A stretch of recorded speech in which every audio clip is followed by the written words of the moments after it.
Assalamualaikum semua. Okey, resipi kita kali ini adalah kuih bangkit santan yang rapuh sekali.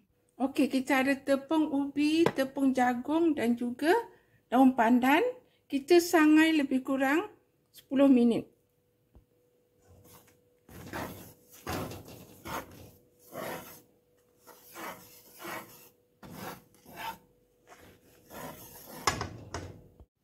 Okey, sudah 10 minit, kita buangkan dia punya ni daun pandan ni dan kita sejukkan dulu ya. Kita tak boleh buat adunan panas-panas ni ya, tak boleh. Sejukkan dulu dalam 30 minit. Baru kita buat adunan. Okey, kemudian kita masak pula gula. Ini santan ni kita ambil yang pekat yang krema tu. Santan kara tapi kita masuk dalam pita ais dulu, kita ambil yang pekat saja ya. Okey, dan juga setengah sudu besar margarin ataupun butter. Sekarang kita nak panaskan ya. Okey, kacau sehingga gula larut saja ya, tak perlulah mendidih sangat. Kalau gula tu dah larut je dah. Dan juga kita punya margarin dah larut dah. Okey, sekarang kita punya butter pun dah larut. Gula kita pun dah larut. Angkat, sejukkan dulu. Dia tak boleh panas-panas ya. Sejukkan dalam 30 minit.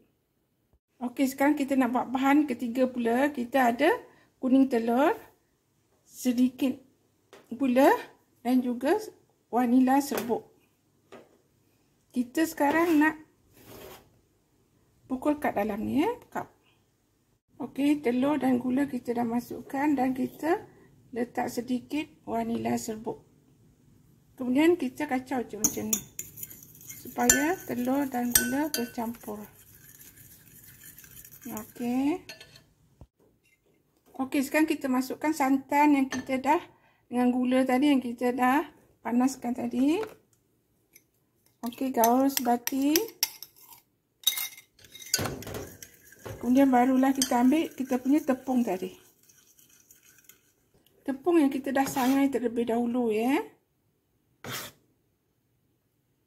Masuk semua-semua dan gaul guna tangan. Bentuk dia ya, ataupun cetak dia dengan acuan.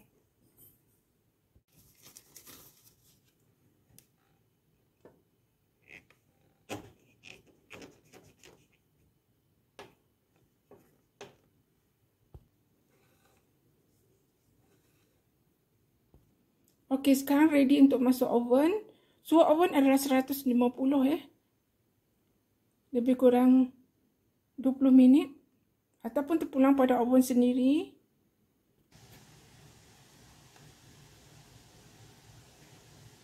Okey, mari kita rasa. Bismillahirrahmanirrahim. Ringan sangat ya, dia ringan. Patahkan. Push, rapuh. Bismillahirrahmanirrahim. Ini dibuat cair di mulut ni ya. Nampak tak? Rapuh sangat. Bila kita buat macam ni, tengok dia sangat rapuh.